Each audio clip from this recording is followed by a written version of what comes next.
வளர்க நன்றி உணர்வுடன் மணிவண்ணன் பிரபஞ்ச சக்தி. பிரார்த்தனை. நாம் பிரார்த்தனை அப்படிங்கிறது பார்த்திங்க அப்படின்னா, நிறைய பேர் எப்படி பிரார்த்தனை பண்ணுறோம் அப்படின்னா, நம்மளுடைய கஷ்டம் வர்றப்ப, நமக்கு கஷ்டம் வர்றப்ப, அல்லது நமக்கு உடல் ஆரோக்கியம் கெட்டு போயிருக்குது, அல்லது பொருளாதார சங்கடங்கள் ரொம்ப அதிகமாக இருக்கிற தருணத்தில், இல்லை நம்முடைய வேலைகள் ஏதாவது நடக்க வேண்டியிருக்குது அப்படிங்கிற காலங்களில் மட்டும்தான் இந்த பிரார்த்தனை அப்படிங்கிறத நாம் பண்ணுறோம். பிரார்த்தனை அப்படிங்கிறது என்ன அப்படின்னா, வேண்டுதல். அதாவது நம்மளுடைய இறைவனிடம், நம்மளை படைத்த அந்த சக்தி, மாபெரும் சக்தி, மிகப்பெரிய ஒரு சக்தி, அந்த சக்திகிட்ட நம்ம கேட்கக்கூடியதை நம்ம பிரார்த்தனை அப்படின்னு சொல்கிறோம். உண்மையிலேயே பிரார்த்தனை அப்படிங்கிறது என்னென்னா, நம்மை நாமே குணப்படுத்துவதற்கான ஒரு விடயம். நம்முடைய ஆன்மா தூய்மை அடைவதற்கும், நம்முடைய ஆன்மா பார்த்திங்க அப்படின்னா நம்மளுடைய இந்த மகா சக்தியோடு இணைக்கக்கூடிய ஒரு நூலாக, இணைக்கக்கூடிய ஒரு வழியாக இருக்கிறது தான் அந்த பிரார்த்தனை. இந்த பிரார்த்தனையை நாம் பண்ணுறப்ப, ஒவ்வொரு நாளும் இந்த பிரார்த்தனை அப்படிங்கிறது நம்மளுடைய தேவைக்காகவோ, அல்லது நம்முடைய கஷ்டத்திற்காகவோ, அல்லது நம்மளுடைய சங்கடங்களை தீர்ப்பதற்காகவோ அந்த பிரார்த்தனை பண்ணுறப்ப பார்த்திங்க அப்படின்னா, அந்த வேண்டுதல் அந்த அளவுக்கு சரியாக நடக்கிறதில்ல. ஏன் அப்படின்னா, நம்மளுடைய நம்பிக்கை ரொம்ப குறைவாக இருக்குது. பிரார்த்தனைங்கிற பட்சத்தில் நம்மளுடைய நம்பிக்கை என்னவாக இருக்குது, யார்கிட்ட நம்ம வேண்டுமோ அவங்க மேலே நம்மளுடைய நம்பிக்கை எந்த அளவுக்கு இருக்குது, அவங்க மேலே நம்மளுடைய அன்பு எந்த அளவுக்கு இருக்குதோ அதை பொறுத்து தான் நம்மளுடைய வேண்டுதல் நடைபெறுது. நிறைய பேர் பார்த்திங்கன்னா, நான் இந்த இடத்துக்கு போனேன் எனக்கு கிடச்சிது, இங்கே வேண்டுனேன் எனக்கு கிடச்சிது அப்படின்னு சொல்லுவாங்க. ஏன்னா அவங்களுடைய நம்பிக்கை பரிபூர்ணமான நம்பிக்கையும் பரிபூர்ணமான வேண்டுதலுமாக அது இருந்திருக்கு. அதனால் அவங்களுக்கு அது கிடச்சிருக்கு. ஆனால் அதை கேட்டுட்டு ஒருத்தர் வேண்டுறாரு அப்படின்னா, அவருக்கு அந்த அளவுக்கு போதுமான அளவு நம்பிக்கை இருப்பதில்லை. அதை பெரும் அளவிற்கு அவருக்கான நம்பிக்கை இருக்கிறதில்லை. அப்போ அந்த மாதிரியான காலகட்டத்தில் அவருடைய பிரார்த்தனை பொய்த்து போகிறது.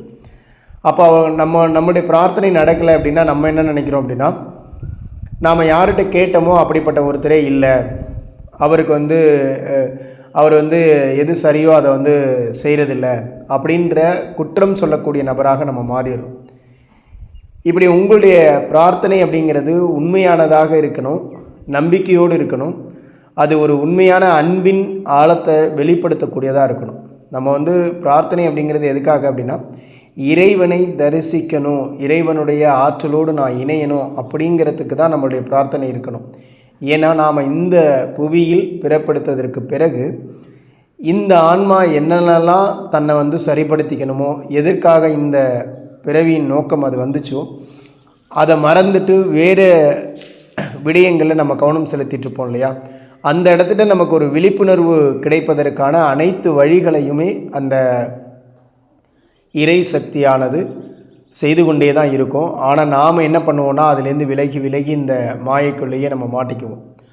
அப்போ அதை என்றைக்கு நமக்கு கிடைக்குதோ அந்த மாதிரியான ஒரு வழி நம்மளுடைய மனம் திறந்து, நாம் இதுக்காக தான் வந்திருக்கிறோம், இந்த விஷயத்தை நம்ம இதை நோக்கி நம்மளுடைய பயணம் இருக்கணும் அப்படிங்கிற புரிதல் நமக்குள்ளே என்றைக்கு வருதோ, அன்னைக்கு அந்த மாதிரியான புரிதல் வரும்பொழுது நாம் இறைவனுடைய சக்தியை உணர்ந்தவராக இருப்போம், இறைவனுடைய ஆற்றலை உணர்ந்தவராக நம்ம இருப்போம். அப்போது அந்த மாதிரியான ஒரு புரிதல் நமக்குள்ளே எப்பயுமே இருக்கணும் அப்படின்னா, இந்த பிரார்த்தனை அப்படிங்கிறது ரொம்ப ரொம்ப அவசியம். ஒவ்வொரு நாளும் 2 வேளை நீங்கள் உங்களுடைய வீட்டில் ஏன்னா கோயில்களில் சென்று தான் இந்த பிரார்த்தனை பண்ணணும் அப்படின்றது இல்லை. உங்களுடைய இல்லத்திலேயே உங்களுக்கு பிடித்த ஒரு இடத்துல, பொதுவான பூஜைக்கு அறைக்கு முன்னாடியோ, அல்லது உங்களுக்கு அமைதியாக தோணக்கூடிய எந்த இடமோ அந்த இடத்த தேர்ந்தெடுத்துக்கோங்க. தினசரி 2 முறை அந்த பிரார்த்தனையை நீங்கள் பண்ணிகிட்டே வாங்க.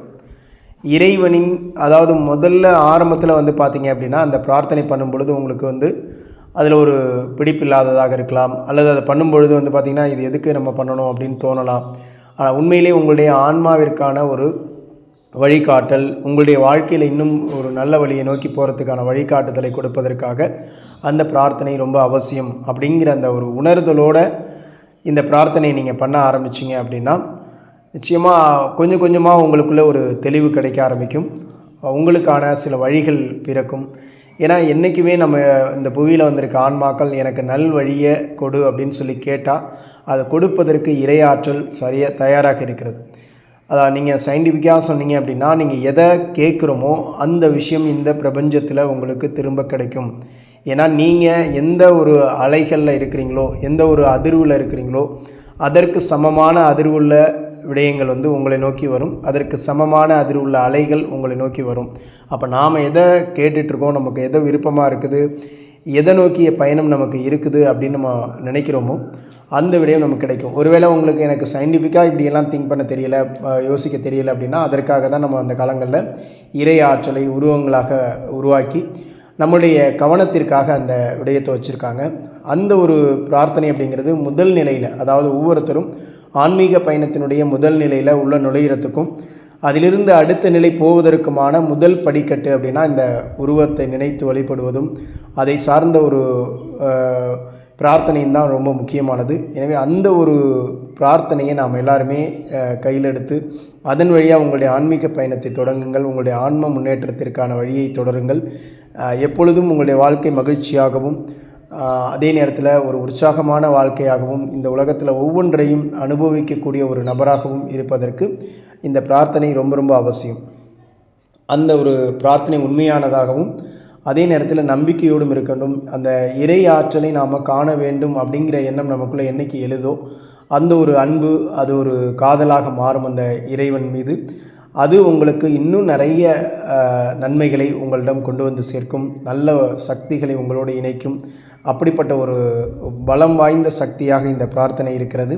எனவே ஒவ்வொருவரும் நம்மளுடைய பிரார்த்தனையை உணர்ந்து இனிவரும் காலங்களில் ஒரு நாளைக்கு 2 முறை பிரார்த்தனை செய்யக்கூடிய ஒரு நபராக நம்ம மாறணும். நீங்கள் வெளியிடங்களில் சென்றாலும் எந்த இடத்துல இருந்தாலும் ஒரு அமைதியான இடத்துல ஒரு 5லேருந்து 10 நிமிடம் கண்ணை மூடி நீங்கள் அந்த சிந்தனைக்குள்ளே வந்துடுறீங்க அப்படின்னாலே உங்களுடைய மனம் அழகாக அதை நோக்கிய பயணத்தில் எப்பொழுதுமே இருக்கும் அப்படிங்கிறத உணர்ந்து பிரார்த்தனையை தொடங்குவோம், பிரார்த்தனையை கடைபிடிப்போம். நமது வாழ்வின் ஒரு ஆன்மீக முன்னேற்றத்தை அடைவோம். நன்றி.